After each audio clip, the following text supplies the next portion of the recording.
நீங்க நம்ம பார்க்க போற படம் என்னன்னா 2019 அக்ஷயகுமாரோட நடிப்புல வந்த கேசரிங்கிற படத்தை பத்தி தான் பார்க்க போறோம். இது ஒரு உண்மை சம்பவத்தை மையமா வச்சு எடுக்கப்பட்ட படம். 21 இந்திய சீக்கியர்கள் 10,000 பேரை கொண்ட ஆப்கான் படையை எப்படி எதிர்த்து போராடினாங்கன்ற கதை தான். 19th செஞ்சுரியில இருக்க நம்ம ஹீரோ விஷால் சிங்கை காட்டுறாங்க. அவர் பாத்தீங்கன்னா ஆப்கானிஸ்தானுக்கும் இந்தியாவுக்கும் என்னதான் எல்லா பிரச்சனைங்கிறத நம்ம ஃப்ரெண்டு கிட்ட எக்ஸ்பிளைன் பண்ணிட்டு இருக்காரு. என்னதான் பிரிட்டிஷ் அரசாங்கம் ஆப்கானிஸ்தானுக்கு காசு கொடுத்து இந்திய எல்லையை மீறக்கூடாதுன்னு சொன்னாலும் ரஷ்யாவின் தூண்டுதலால அப்பப்ப ஆப்கானிஸ்தான் இந்திய எல்லையை மீறிக்கிட்டு தான் இருக்காங்க. அதை பாதுகாக்க தான் நம்ம இங்க இருக்கோம் சொல்லிட்டு இருக்காரு. அப்ப லாரன்ஸ் என்ற அவரோட ஐயர் அபிஷியல் என்ன சொல்றாருன்னா, குலிஸ்தான் கோட்டைக்கு கிளம்பலாம், ரோந்து பண்ணி முடிஞ்சு போச்சுன்னு சொல்லிட்டு இருக்க வேலையில ஒரே சத்தமா இருக்கு. என்னன்னு பாத்தீங்கன்னா ஆப்கானிஸ்தான் கூட்டம் ஒண்ணு வந்துகிட்டு இருக்கு. அதுல சையதுல்லான்ற ஒருத்தன் ஒரு பொண்ணை கொலை பண்ண பாக்குறான். அதுவும் எதுக்காகன்னு பாத்தீங்கன்னா வயசான ஒருத்தர் கூட வாழ பிடிக்காம அந்த பொண்ணு ஓடி வந்துட்டு இருக்கா. இது எங்க மனத்தையே கெடுக்குது அப்படின்னு சொல்லி அந்த பொண்ணை கொலை பண்ண பாக்குறான். நம்ம ஹீரோவா அந்த பொண்ணை காப்பாத்தலாம் சார் அவங்க ஐயர் அபிஷியல் கிட்ட கேக்குறாரு. இருந்தாலும் அவர் ஒத்துக்க மாட்டாரு.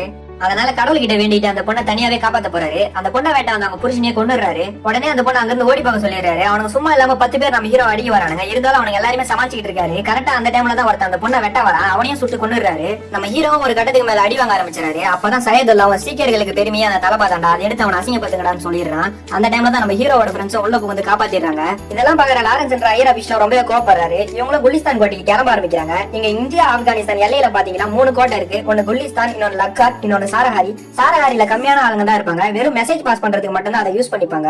லாரன்ஸ் நம்ம ஹீரோவை எப்படியாச்சும் பனிஷ் பண்ணணும்னு நினைக்கிறாரு. அதனால ஹார்டன் என்ற இன்னொரு ஐயர் அபிஷியலுக்கு மெசேஜ் பாஸ் பண்றாரு. அந்த டைம்ல நம்ம ஹீரோ ஒரு சின்ன இடத்துல அவர் கிடைச்ச தண்ணியை வச்சு விவசாயம் பண்ணிட்டு இருக்காரு. அவர் ஃப்ரெண்டும் இங்க எப்படியும் செடி வளராது, அது தெரிஞ்ச ஏன் பண்றீங்கன்னு கேட்டா, ஏன்பா நான் விவசாய குடும்பத்தை சேர்ந்தவன், எப்படியும் நான் வர வச்சிருவேன் அப்படின்னு சொல்றாரு. ஹார்டன் சார் எப்படி உங்களை ரொம்ப பனிஷ் பண்றாரான்னு கேட்டா, இல்லடா அவர் நல்ல ஒரு தான், எல்லாரையும் ஈக்குவலா பாப்பாரு, அதனால எனக்கு ஒன்னும் அவ்வளவு பெருசா தண்டனை இருக்காதுன்னு சொல்றாரு நம்ம ஹீரோவும். இப்படி இவங்க ஜாலியா பேசிட்டு இருக்க அதே டைம்ல அவங்களோட ஃப்ரெண்டு முதுகுல ஒரு புல்லட் வந்து பாயும். அவரை கொண்டு போய் ஹாஸ்பிட்டல்ல சேர்த்துட்டு வந்து பார்த்தா 100க்கும் மேல ஆப்கானிஸ்தான் ஆளுங்க கோட்டையை சுத்தி வளைச்சிட்டு இருப்பாங்க. அப்ப மரத்துல இருந்து ஒரு ஸ்னைப்பர் எல்லாருக்கும் ஹெட்ஷாட் அடிச்சுட்டு இருப்பான். நம்ம ஹீரோ ஏன் பண்ண அவனை சுட முடியாது சரியா. அப்பதான் நம்ம ஹீரோவும் பின்னாடி பக்கமா கயிறு போட்டு இறங்கி பார்த்தா ஒரு 4-5 பேர் செவர வளையத்துக்காக பாம்பு வைக்க ரெடியா இருப்பானுங்க. எப்படியும் அவனுங்க எல்லாரையும் அடிச்சு கொண்டு நம்ம ஹீரோ. இருந்தாலும் மிஷின் கன் யூஸ் பண்ணிக்கிட்டு இருக்க நம்ம சோல்ஜர்ஸ் சுட்டு சாகடிக்கிறான் அந்த ஸ்னைப்பர். ஒரு சில பேர் எப்படியாச்சும் கோட்டைகள்ல ஊடுருவ பாக்குறாங்க. அவங்களையும் பாம்பு போட்டு கொண்டுறாரு நம்ம ஹீரோ. அந்த அதிர்ச்சியில அந்த ஸ்னைப்பரும் கீழே விழுந்துடுறான். அவன் எப்படியாவது கொண்டுலாம் நம்ம ஹீரோ துரத்திட்டு போனா ஒரு இடத்துல நிக்கிறான். என்னன்னு பார்த்தா அவனுக்கு ஆளுங்க நிறைய பேர் வந்துட்டாங்க.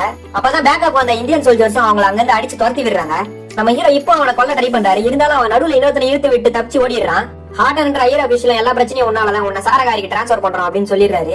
சார் எல்லா பிரச்சனையும் என்னால ஒண்ணும் கிடையாது சார், எல்லாம் பிரிட்டிஷ் கவர்மெண்டால தான் சார் சொல்றாரு. என்னோட கவர்மெண்ட் பத்தி எதுவும் சொல்ல தேவையில்ல, உன்னை சாரகாரிக்கு டிரான்ஸ்பர் பண்ணியாச்சு ஆர்டர் காப்பியும் பாஸ் பண்ணிடுறாரு. அந்த லாரன்ஸ் என்ற ஆபீசரை நம்ம ஹீரோ வாசிங்க பார்த்து ஆரம்பிக்கிறாரு. நீங்க எல்லாம் எப்பவுமே உங்களோட அடிமடா, உங்களுக்கு அறிவு இருந்தா நீங்க அப்பயே விடுதலை வாங்கிருப்பீங்களே, அது மட்டும் இல்லாம உங்க நாடு ஒரு கோழ நாடுன்னு சொல்லி நம்ம ஹீரோ வாசிங்க பாத்திடுறாரு. நம்ம ஹீரோவும் என்ன அடிமன்னு சொல்லிட்டானுங்களா, ஆனா கண்டிப்பா நான் அவங்களுக்கு அடிமையா இருக்க மாட்டேன், என்னோட விடுதலை நான் தேடிப்பேன் அப்படின்னு சொல்லிட்டு அவங்க ஃப்ரெண்டு கிட்ட பெரிய விட கொடுத்துட்டு கிளம்பிடுறாரு. போற வழியில தான் அந்த தப்பிக்க வச்ச பொண்ணை மீட் பண்றாரு. அந்த பொண்ணு கிட்ட நல்லா விசாரிச்சுட்டு அந்த பொண்ணு கொஞ்சம் சாப்பிட தின் பண்ண தரா. அதை சாப்பிட்டு ரொம்ப நல்லா இருக்குமா, நான் கிளம்புறமான்னு சொல்லிட்டு அங்கிருந்து கிளம்பி ஒரு இடத்துல போய் ஓய்வு எடுத்துக்கிட்டு இருக்காரு. அப்பதான் நம்ம ஹீரோவோட வைஃப் நேர்ல வந்து பேசுற போல நினைச்சு பாக்குறாரு. அவங்க ஏன் அந்த பொண்ணு கிட்ட பேசுறீங்கன்னு சொல்லி பொசசிவ் ஆகுறாங்க. அப்பதான் நம்ம ஹீரோவை நினைச்சு பாக்குறாரு, அவங்க எப்படி அவங்க வைஃபை மீட் பண்ணாங்க, எப்படி கல்யாணம் பண்ணாங்கன்றத. இந்த சாங் ரொம்ப சூப்பரா இருக்கும். ஒரு வழியா நம்ம ஹீரோவும் சாரகாரிக்கு வந்து சேராரு. அப்ப லால் சிங் என்ற ஒரு ஆபீசர் அவரோட ஜூனியர் ஆபீசரான குர்முக் கிட்ட லெட்டர் எழுதி கேட்டுக்கிட்டு இருக்காரு. நம்ம ஹீரோவா கரெக்டா வந்து ரீச் ஆன உடனே நல்லா ரெஸ்பான்ஸ் பண்றாங்க. பட் பாத்தீங்கன்னா சார் நீங்க நாளைக்கு தானே சார் வரதா சொல்றீங்க, என்ன சார் இவ்வளவு சீக்கிரம் வந்துட்டீங்கன்னு சொல்லி முடிக்கிறாங்க. எதுக்காகன்னு பாத்தீங்கன்னா உள்ள மத்த சோல்ஜர்ஸ் எல்லாம் சேவல் சண்டை விட்டுக்கிட்டு இருக்காங்க. நம்ம ஹீரோ வந்த உடனே எல்லாரும் லைன்ல நிக்க ஆரம்பிச்சிடுறாங்க. அப்ப சமையல்காரான குதிரதாதம் வந்து இன்ட்ரோ ஆகிறாரு. அப்போ நீங்க தான் 36வது சீக்கிய வீரர்களா? ஏன்டா அவங்களெல்லாம் பார்த்தா சோல்ஜர்ஸ் மாதிரிடா இருக்குது. இவனை பாரு ஷர்ட் போடாம இருக்கிறான், இவனை பாரு தொடப்பு கட்ட வச்சு நிக்கிறான், இவனை பாரு அண்டர்வேரோட நின்று இருக்கிறான், எல்லாரும் குர்முக பார்த்து கத்துக்கோங்கடா அப்படின்னு சொல்லி திட்டாரு. அது மட்டும் இல்லாம அந்த சேவல் எப்ப நிறுத்துன்னு சொல்றோம் அதுவரை நீங்க சண்டை போடணும் அப்படின்னு சொல்லி புது பனிஷ்மெண்ட் தராரு. அப்ப சந்தா சிங்கர் சார் அது எப்படி சார் முடியும்னு சொல்லி கேட்கும் போது, நீ அவங்களா சண்டை போட்டு இருக்கும்போது நீ அவங்களை சுத்தி வரணும்னு சொல்லி அவனும் பனிஷ்மெண்ட் கொடுத்துறாரு. அவ்வளவுதான். எப்பவும் போல வைஃப் கூட இருக்கதா நினைச்சிட்டு விவசாயம் செய்ய ஆரம்பிக்கிறாரு. ஆனா உள்ள சத்தம் நின்னு என்னதான் ஆச்சுன்னு வந்து பார்த்தா எல்லாரும் பாட்டு பாடிட்டு அந்த சேவலை சமையல் செஞ்சுட்டு இருக்காங்க. என்னதான் ஆச்சுன்னு லால் சிங் கிட்ட கேட்டா அந்த சேவல் தான் சார் பேசி சமைக்க சொல்லிச்சு சார்னு சொல்றாரு. ஜீவன் சிங் தான் சார் இதை கண்டுபிடிச்சான்னு சொல்லி அவனையும் கூப்பிட்டு கத்த வைக்கிறாரு. என்னன்னு பாத்தீங்கன்னா அது குக்குன்னு கத்தி இருக்கும். அது தன்னை குக் பண்ண சொல்றதுன்னு நினைச்சு இவங்களும் அதை சமைச்சிட்டு இருப்பாங்க. இது சம காமெடியா இருக்கும். நம்ம ஹீரோ டென்ஷன் ஆயிட்டு லால் சிங் நீங்க 2 நாள் சாப்பிட விடாதுன்னு சொல்லிடுவாரு. அவர் சாப்பிடலாம் நாங்க யாருமே சாப்பிட மாட்டோம்னு எல்லாரும் சொல்றாங்க. அதனால 2 வாரத்துக்கு நீங்க யாரும் சாப்பிட விடாதுன்னு சொல்லிடுறாரு. ஆனா உள்ள வந்துட்டு நம்ம ஹீரோவே சிரிச்சுக்கிட்டு தான் இருப்பாரு. பசங்க பசியில ரொம்ப காய ஆரம்பிச்சிருவாங்க. இங்க நம்ம ஜீவன் சிங் ஒரு ஃப்ரெண்டான போலியா கிட்ட ஜோக்க போட்டு சிரிக்க ட்ரை பண்ணுவாரு. பட் அந்த சிரிக்கவே மாட்டான். நம்ம சந்தா சிங்க துப்பாக்கி தொடச்சிட்டு இருக்கும்போது வேணுமெண்டே நம்ம ஹீரோ அந்த பக்கம் இந்த பக்கம் போயிட்டு அவர் வெறுப்பேத்திட்டு இருப்பாரு. இன்னொருத்தர் ஷூக்கு பாலிஷ் போட்டுக்கிட்டு இருக்காரு அவங்க அப்பாக்கு பிரசன்ட் பண்ணலான்ட்டு.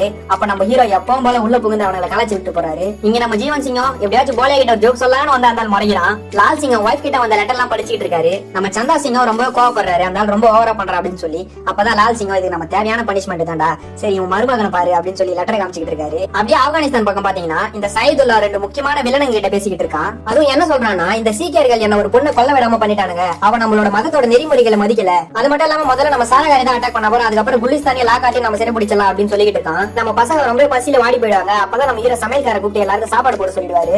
ஆனா அப்ப கூட அந்த சந்தா சிங் வந்து இவரோட கருணையில ஒண்ணு நம்ம சாப்பிட வேண்டாம், நம்ம சாப்பிடாம இருக்கலாம் அப்படின்னு சொல்லிடுவான். அப்பதான் சமையல்காரமே சொல்லுவாரு, ஹீரோமே 2 நாளா சாப்பிடல உங்களோட சேர்ந்து அப்படின்னு சொல்லிடுவாரு. எல்லாரும் ரொம்ப ஃபீல் பண்ணி ஹீரோ கிட்ட வந்து மன்னிப்பு கேட்பாங்க. ஏன் சார் சாப்பிடலான்னு கேட்டா, ஒரு சோல்ஜர் எப்படி இன்னொரு சோல்ஜர் விட்டு சாப்பிடுறது அப்படின்னு சொல்லுவாரு. அன்னைக்கு இவங்களோட 36th பேட்ச் எல்லாரோட நேமையும் மாட்டுவாங்க. அன்னைக்கு நைட் ஃபுல்லா செம ஜாலியா என்ஜாய் பண்ணுவாங்க எல்லாருமே சேர்ந்து. அந்த சைதுல்லா முன்னாடி சொன்ன போல முதல்ல நம்ம சாரகாரி அட்டாக் பண்ணா லாக் பாட்டும் குலிஸ்தானுக்கும் கம்யூனிகேஷன் எல்லாம் போயிடும், சோ ஈஸியா அவங்களை கேப்சர் பண்ணிடலாம் ஒரே நாள்னு சொல்றான். நம்ம ஹீரோவும் குர்முக் கிட்ட என்ன ஒரு வார்த்தை சொல்லி திட்டினாடா லாரன்ஸ், அதுக்கான அர்த்தம் என்னன்னு சொல்லி கேட்டு தெரிஞ்சுக்கிறாரு. அது கெட்ட வார்த்தை தெரிஞ்ச உடனே சாரகாரில இருந்து குலிஸ்தானுக்கு திட்டிக்கிட்டு இருக்காரு. நம்ம லால் சிங்கம் அப்பதான் சொல்ல ஆரம்பிக்கிறாரு, நம்ம இன்ஃபார்மர் ஒருத்தன் காணாம போயிட்டான் சார், என்ன ஆச்சுன்னு தெரியல, நம்ம ஊர்ல போய் விசாரிக்க ஆரம்பிக்கிறாங்க. அங்க பாத்தீங்கன்னா ஊரை காலி பண்ணிட்டே போயிட்டு இருக்கான். அந்த ஏரியால முஸ்லிம்ஸ் தான் அதிகம், அங்க சின்ன பசங்க வயசானவங்க தான் இருக்காங்க, நல்ல எங்கேஜ் ஆளுங்க யாருமே இல்ல. முஸ்லீம் பண்டிகை வர்றதுனால அவங்களே தான் அங்க உடஞ்ச பொருள் எல்லாம் சரி பண்ணிக்கிட்டு இருக்காங்க. அன்னைக்கு நைட்டே நம்ம ஹீரோ அந்த கட்டடத்தெல்லாம் கட்டி தர நம்ம ஹெல்ப் பண்ணலாம் வாங்கன்னு சொல்லி கேட்கறாரு. பட் யாருமே வரமாட்டேங்கிறாங்க. அதனால நம்ம ஹீரோ மட்டுமே கிளம்பி போறாரு. அங்க போய் பெரியவங்களுக்கு மரியாதை செலுத்திட்டு அவரால் முடிஞ்ச ஹெல்ப் செய்ய ஆரம்பிக்கிறாரு. அங்க ஒரு சின்ன பையன் தெரியாதனமா கீழே விழுந்துறான் விளையாடிட்டு இருக்கும்போது. நம்ம ஹீரோ போய் காப்பாத்துறான்னு அவரும் போறாரு. அவர் மேலே கட்ட விழ வருது, ஆனா விழல. என்னன்னு பார்த்தா நம்ம பசங்க வந்து காப்பாத்திட்டு இருக்காங்க. அதுக்கப்புறம் அவங்களால முடிஞ்ச ஹெல்ப் பண்றாங்க. அங்க இருந்த பாட்டி இவங்க எல்லாம் உழைக்கிறத பார்த்துட்டு அவங்களுக்கு அன்போட ஒரு பாதாம் பருப்பை எல்லாருக்கும் கொடுக்குறாங்க. ரொம்ப சந்தோஷப்படுறாங்க எல்லாரும். ஆட்டன் சாரம் எலிய செக் பண்ணிட்டு இருக்காரு. அவர் கண்ணு ஒரு விஷயம் மாட்டுது. உடனே சாரகாரிக்கு மெசேஜ் பாஸ் பண்றாங்க. ஃபர்ஸ்ட் நம்ம ஹீரோ செக் பண்றாரு, அவர் கண்ணுக்கு எதுவும் தெரியல. அப்புறமா தான் நிறைய பேர் மேல அடிக்கிற சட்டம் கேக்குது. என்னன்னு பாத்தீங்கன்னா 10,000க்கும் எண்ணிக்கையை கொண்ட ஒரு ஆப்கானிஸ்தான் படை இருக்கு. ஆனா இங்க நம்ம டீம்ல பாத்தீங்கன்னா வெறும் 21 பேர் தான் இருக்காங்க. இந்த படையை வழிநடத்தி ஆலோசனை சொல்றது யாருன்னு பாத்தீங்கன்னா அந்த சைதுல்லான்றவன். அது மட்டும் இல்லாம தப்பிச்சு போன அந்த பொண்ணையும் பிடிச்சிடறான். அந்த பொண்ணை பிடிச்சி அவரோட கழுத்தையும் வெட்டிடுறான். இதை பாக்குற நம்ம ஹீரோ செம கோவமாயிடுறாரு. உள்ள போய் உடனே எல்லாரும் மறுபடியும் பேச ஆரம்பிக்கிறாரு. நமக்கு குலிஸ்தான்ல இருந்து மெசேஜ் வந்திருக்கு, நம்ம தப்பிச்சு போக சொல்றாங்க, நம்ம போறதுனா போகலாமா இல்ல இருந்து சண்டை போடலாமான்னு சொல்லி கேக்குறாரு. அப்பதான் எப்பவுமே சிரிக்காத போலியா என்னடா நீ கேட்டா சார் அவங்க நம்மள ஓடி போக சொல்றாங்க சார்னு சொல்றான். அதை கேட்டு எல்லாருமே சிரிக்கிறாங்க. நம்ம ஹீரோ எதுக்கு ஒரு தடவை யோசிச்சுவாங்கன்னு சொல்லி கேக்குறாரு. அப்ப நம்ம சந்தா சிங் உங்களுக்கு பயமா தான் நீங்க வேணா போங்க நாங்க சண்டை போறோம்னு சொல்லி கேக்குறான். உடனே அதை கேட்ட நம்ம ஹீரோ உள்ள போய் கதவை சாத்திக்கிறாரு. நம்ம சந்தா சிங்கா லால் சிங் கிட்ட சார் அதனால ஒரு கோழை அப்படி இப்படின்னு திட்டிட்டு இருக்கும்போது கரெக்டா நம்ம ஹீரோ டோரை திறந்து வெளியே வராரு. என்னன்னு பார்த்தா தலையில கேசரி கலர்ல ஒரு டர்பனை கட்டியிருக்காரு. அப்ப நம்ம ஹீரோவும் சொல்ல ஆரம்பிக்கிறாரு, கேசரினா என்னன்னு தெரியுமா, சோல்ஜர்னு அர்த்தம். இந்த டர்பன் கட்டுற உரிமையை நம்ம முன்னோர்கள் தான் வாங்கி கொடுத்தாங்க, அவங்களுக்காக நம்ம போராடி யாருன்னு நம்ம கொஞ்சமாச்சும் நிரூபிக்கணும் அப்படின்னு சொல்லி அவங்க முன்னோர்கள் மேலேயும் கடவுள் மேலேயும் சொல்லி உறுதிமொழி எடுத்துக்கிறாங்க. ஆப்போசிட் டீம்ல பாத்தீங்கன்னா நிறைய பேர் ட்ரம்ஸ் அடிச்சிட்டு இருக்காங்க. ஆனா நம்ம டீம்ல பார்த்தா நம்ம ஹீரோ மட்டும் தான் வந்து அடிக்க ஆரம்பிக்கிறாரு. அவர் அடிக்கிற அடியில எல்லாருமே கன்ஃபியூஷன் ஆக ஆரம்பிச்சிடறாங்க. அவங்களோட சிங்கை விட்டுட்டு சுத்தமா நிறுத்திடுறாங்க. அதுக்கப்புறம் பாத்தீங்கன்னா ஒரே ஒருத்தர் மட்டும் தான் அடிச்சிட்டு இருக்காரு. அது யாருன்னு பாத்தீங்கன்னா நம்ம ஹீரோ தான். உடனே நம்ம ஹீரோவும் கண்ணை எடுத்து ஃபயர் பண்ண ஆரம்பிக்கிறாரு. அவனுக்கு தூரத்துல இருக்கும் எதுவும் புல்லட் வராதுன்னு நினைப்பாங்க. ஆனா பாத்தீங்கன்னா வந்து கீழே விழறான். யாருன்னு பாத்தீங்கன்னா அந்த பொண்ணை வெட்டினவன் தான். அந்த புல்லட் எப்படி அவ்வளவு தூரம் போச்சு சொல்லி கேட்டா, காத்து உம்பக்க அடிச்சா எவ்வளவு தூரம் வேணா போகலாம் சிங்கன்னு சொல்றாரு. எல்லாரையும் பொசிஷனுக்கு போக சொல்றாரு. அப்பதான் குருமுக்கு கேட்க ஆரம்பிக்கிறாரு, ஏன் சார் மெசேஜை மாத்தி சொன்னீங்கன்னு சொல்லி. அதுக்கு நம்ம ஹீரோவும் நம்ம சாகும் போதாவது யாருக்கும் அடிமையா இல்லாம சாகலாம் அப்படின்னு சொல்லி சொல்றாரு. நம்ம சமயக்கார் புதாதாது கிட்டையும் அடிப்பட்டி விழுற எல்லாருக்குமே நீ தண்ணி கொடுக்கணும், எதிரியா இருந்தாலும் சரின்னு சொல்றாரு. அப்புறம் வாரம் ஸ்டார்ட் ஆக ஆரம்பிக்குது. எல்லாரும் வேகமா ஓடி வரானுங்க. அப்ப ஆட்டன் சாரும் வேண்டிக்கிறாரு, கடவுள் தான் அவங்களை காப்பாற்றணும் அப்படின்னு சொல்லி. நம்ம பசங்க ரைட்ல வச்சுக்கிட்டு ரெடியா நின்னுகிட்டு இருக்காங்க. அவங்களுக்கு பிடிச்ச விஷயத்தை எல்லாத்தையும் ஒரு வாட்டி ஒருத்தர் பாத்துக்கிறாங்க. நம்ம ஹீரோ இன்ஸ்ட்ரக்ஷன் கொடுக்க எல்லாருமே சுட ஆரம்பிக்கிறாங்க. நம்ம பசங்களே சும்மா சொல்ல முடியாதுங்க, வேற லெவல்ல சொல்றாங்க எல்லாருமே. பின்னாடி பக்கமா 2 பேர் ஏறி பாம்பு வைக்கலான்னு வருவாங்க. பாத்தீங்கன்னா அங்கேயும் நம்ம பசங்க இருப்பானுங்க. ஒரு ஆப்கானிஸ்தான் ஆள் என்ன பண்ணுவான்னா, கவர் பண்ணாத ஏரியா பக்கமா போய் ஒரு பாம்பு தூக்கி போட்டுருவான். அந்த பக்கமா குர்முக் தான் இருப்பாரு. ஆனா அவர் அந்த இடத்தை கவர் பண்ணிருக்க மாட்டாரு. பாம்பு அடிச்சு முதல்ல பகவான் சிங் கீழே விழுந்துருவாரு. உண்மையிலேயே வரலாறுல பாத்தீங்கன்னா பகவான் சிங் தான் முதல்ல செத்துருப்பாரு அந்த கோட்டையில. போன வாட்டி வந்து அதே ஸ்னைப்பர் இந்த வாட்டியும் எல்லாரையும் ஷூட் பண்ணிட்டு இருப்பான். அவங்களை வெளியே வர வைக்கணும்னு சொல்லி பகவான் சிங்கை போட்டு ஷூட் பண்ணுவான். பகவான் சிங்கை காப்பாத்த நந்தா சிங்னு ஒருத்தர் வருவாரு. ஆனா அவரோட முதுகுலயுமே இவன் சுட்டுருவான். அப்புறம் நம்ம ஹீரோ தான் அவனை கவர் பண்ணி உள்ள கொண்டு போயிடுவாரு. ஆனா உள்ள வந்த கொஞ்ச நேரத்திலே பகவான் சிங் இறந்து போயிடுவாரு. உடனே நம்ம ஹீரோ கோவப்பட்டு குருமுக் கிட்ட ஏன்டா அவனை கவர் பண்ணலாம்னு சொல்லி கேட்பாரு. அதுக்கு குருமுகம் நான் இதுவரை யாருமே கொண்டதில்ல சார், எனக்கு பயமா இருந்தது சார்னு சொல்லி சொல்லுவான். அப்புறம் பகவான் சிங் இறந்துட்டாரு ஃபர்ஸ்ட் மெசேஜ் பாஸ் பண்ணுவான். அப்புறம் அங்க இருக்கிற சமயத்துல பகவான் சிங்கோட பேர் எழுதிட்டு அங்கேயே அழுக ஆரம்பிச்சிருவான், தன்னால தான் இறந்து போயிட்டாருன்னு சொல்லி. அப்புறம் சங்கு முழுங்க அவனுங்க எல்லாருமே பின்வாங்க ஆரம்பிச்சிருவானுங்க. நம்ம ஹீரோவை நிறுத்திட்டு என்னன்னு கவனிக்க ஆரம்பிப்பாரு. அப்பதான் குருமுகம் வந்து சொல்ல ஆரம்பிப்பாரு, சார் நாளைக்கு தான் சார் பேக்கப் வருமா, அது வரை நம்மளே தான் போராடி ஆகணுமான்னு சொல்லி. நம்ம ஹீரோவா Lal Singh opposite team leaders போய் மீட் பண்ணுவாங்க. அவனுங்க என்னன்னா நீங்க இப்ப கூட ஓடி போயிடுங்க, நாங்க உங்களை விட்டுறோம்னு சொல்லுவாங்க. பட் நம்ம ஹீரோ நாங்கெல்லாம் போக முடியாது, எங்க உயிரே போனாலும் நாங்க எங்க தான் இருப்போம் கட்டன் ரைட்டா சொல்லிடுவாரு. நம்ம சமயக்கார அடிப்பட்டவங்களுக்கு தண்ணி கொடுத்துட்டு இருக்கும்போது அந்த சயத்துல வந்து தண்ணியை தள்ளி விட்டுருவான். உன்னோட நடிப்புல உன் உயிரை காப்பாத்தாதுன்னு சொல்லி ரொம்ப கிண்டல் பண்ணுவான். உன்னோட தலப்பாவை நான் எப்படி இறக்கி காட்டுறேன்னு சொல்லி கவலை விடுவான். நம்ம ஹீரோவை நீ இதே மாதிரி கனவு கண்டு நேரு அப்படின்னு சொல்லி அவனை கிண்டல் பண்ற மாதிரி சொல்லி அமுச்சு விட்டுருவாரு. இந்த ஆப்கானிஸ்தான் ஆளுங்க இந்த டிவிஎஸ் யூஸ் பண்ணி பாம்பு வச்சு கோட்டையை தகர்த்தெல்லாம் நினைப்பாங்க. அதே போல பாம்பை வச்சு சிக்னலும் குடுத்துருவாங்க. இவங்களும் திரும்ப போகிறதுக்காக கிளம்ப ரெடி ஆயிடுவாங்க. அந்த திருட்டுத்தனமா பாம் வைக்க வந்த அவனுக்கு உடம்புலயே பாம கட்டி நிறைய பேர் வெடிக்க வச்சு சாக அடிச்சிருவாங்க. நமக்கு நாளைக்கு தான் பேக்கப் போறது, நம்ம சாரகாரியை மிஸ் பண்ணிட்டோம்னா லாகாத்தையும் குலிஸ்தானையும் ஒரே நாள்ல புடிச்சிருவாங்க, அதை நம்ம தடுக்கணும் அப்படின்னு சொல்லி நம்ம ஹீரோ சொல்றாரு. ஒரு சோல்ஜர் என்ன பண்ணுவாருன்னா அவனுக்கு அசிங்கப்படுத்துற விதமா கோட்டை மால் நின்று அவனுக்கு மூஞ்சிலே ஒண்ணு கடிக்கிற போல பண்ணுவாரு. அவங்க ஃப்ரெண்ட்ஸ் அப்ப கூட கலாய்ப்பாங்க, டே இறங்கடா பட இடத்துல பட்டு பிராணம் போயிட போதுன்னு. முன்ன இருந்ததை விட இப்ப வெறித்தனமா அவனுக்கு சண்டை போட வந்துட்டு இருக்காங்க. நம்ம ஹீரோஸும் சும்மா இல்ல, எல்லாரும் வேற லெவல்ல ப்ரிப்பேர் ஆகி சுட்டுக்கிட்டு இருக்காங்க. இங்க நம்ம நந்தா சிங்கால சுத்தமா முடியல, ஏனோ தோணு தான் சுட்டுக்கிட்டு இருக்காரு. அவனுங்க எப்படியா கதவு கிட்ட வந்து கதவை உடைச்சிட்டு இருக்காங்க. அப்போ இன்னொரு சோல்ஜரையும் அந்த ஸ்னைப்பர் சாக அடிச்சிருக்கான். இன்னொரு சோல்ஜர் பேர் சோத்துல எழுத ஆரம்பிக்கிறாரு. கீழே பேக்கப்க்கு நம்ம ஹீரோ எல்லாரையும் போக சொல்றாரு. என்னதான் நம்ம ஹீரோ ஏன் பண்ணி சுட்டாலும் அந்த ஸ்னைப்பர் நம்ம ஹீரோவால சுட முடியல. அப்பதான் நம்ம ஹீரோ ஒரு ஐடியா பண்றாரு, எப்படியும் ஒரு வழியா மோனோஸ்கோப்பா கண்ட கட்டி ஷூட் பண்றாரு. அந்த ஸ்னைப்பரையும் கொலை பண்ணிடுறாரு. இங்க கதவு கிட்ட வந்து நம்ம பசங்க எல்லாரையும் போட்டு தள்ளிக்கிட்டு இருக்காங்க. ஆனா ஒரு சின்ன கேப்ல போலையா உடம்புல குண்டு பாஞ்சிட்டு டைம்ல லால் சிங் ஜீவன் சிங்க துணி எடுத்துட்டு வர சொல்றாரு. ஆனா அவர் உயிருக்கு மேல நினைக்கிற அந்த தலப்பாவை எடுத்து துணியா கொடுக்குறாரு. எப்பவுமே ஜீவன் கேட்டா சிரிக்காத நம்ம போலையா ஜீவனை பார்த்து சிரிச்சுக்கிட்டே இறந்து போறாரு. அந்த டைம்ல யாருக்கிட்டே புல்லட் இருக்காது, என்ன பண்ணலாம் லால் சிங் கிட்ட கேட்பாங்க. அப்பதான் லால் சிங் கதவை திறந்துட்டு வெளியே போய் சண்டை போடுவாங்க. அங்க இருக்கிற எல்லாருமே போட்டு தள்ளிட்டு அவங்களோட கண்ணை எடுத்துட்டு வந்துடலாம்னு நினைப்பாங்க. அதே போல எல்லாருமே பயங்கரமா சண்டை போட்டுட்டு இருப்பாங்க. ஆனா அதுல துரதிருஷ்டவசமா நம்ம பசங்க முதுகுல கத்தி குத்திடுவாங்க. எப்படியோ ஒரு வழியா கண்ணாச்சி எடுத்துட்டு உள்ள போலாம்னு நினைக்கும் போது அங்க இருந்து எல்லாருமே இவங்களை சுட்டு சாக அடிச்சிருவாங்க. அதுல உயிரோட மிஞ்சினது லால் சிங் ஜீவனை மட்டும்தான். லால் சிங் உள்ள போய் கதவு சாத்தின ஜீவனுக்கு கமெண்ட் கொடுக்க ஜீவனும் போய் கதவு சாத்திப்பாரு. அவங்க குழந்தையோட லெட்டர் படிச்சுக்கிட்டே நம்ம லால் சிங் இறந்து போயிடுவாரு. உள்ள போன ஜீவன அவனோட ஃப்ரெண்டான போலியா பக்கத்திலே உட்கார்ந்து இறந்து போயிடுவாரு. இவங்களுக்கு புல்லட் தேவை இங்க மெசேஜ் பாஸ் பண்ணுவாங்க. ஆனா அவங்களால கொண்டு போக முடியாது அந்த இடத்துக்கு. நம்ம சந்தா சிங்கும் பாத்தீங்கன்னா சுட்டு சுட்டு கையில தோல் பிஞ்சு போற அளவுக்கு சுட்டுருப்பாரு. அவ்வளவு பேரை சுட்டு கொண்டு குவிச்சிருப்பாரு. அந்த செத்து போன பணங்கள் எல்லாமே ஒன்னா போட்டு அது மேல ஏறி எப்படியாச்சும் உள்ள வந்துடலாம்னு நினைக்கிறாங்க. நம்ம பசங்க கிட்ட வேற புல்லட் சுத்தமா தீந்து போச்சு. அவங்களும் கயிறு போட்டு மேல யார ட்ரை பண்றாங்க. நம்மளும் எவ்வளவு முடிஞ்ச அளவுக்கு ட்ரை பண்றாங்க. நம்ம நந்தா சிங் பாத்தீங்கன்னா சுத்தமா ட்ரை ஆயிட்டாரு. அவர் உயிர் ஊசலாடிட்டு இருக்கு. அந்த டைம்ல மேல வந்த ஒருத்தன் நம்ம நந்தா சிங்கை குத்தி கொண்டுறான். இந்த படத்தோட ஸ்டன்ஸ்லாம் ரொம்ப ரியலிஸ்டிக்கா இருந்தது. ரொம்ப சோல்ஜர் மேல வர விடாம தடுத்துக்கிட்டு இருப்பாரு. ஆனா அவரோட நெஞ்சையுமே குத்தி கிழிச்சிருவாங்க. அவர் செத்தாலும் பரவாயில்லன்னு மேல இருந்து கீழே விழுந்துருவாரு. அவங்களோட நம்ம ஹீரோ கயிறுல சண்டை போட்டுக்கிட்டு இருப்பாரு. அப்ப இன்னொருத்த சுட வருவான். அப்ப நம்ம ஹீரோவை காப்பாத்த வந்து இன்னொரு சோல்ஜர் இறந்து போயிடுவாரு. இன்னொரு சோல்ஜர் பாம உள்ள வெடிக்க விடாம வெளியே விழுந்து அவங்களோட சேர்ந்து செத்து போயிடுவாரு.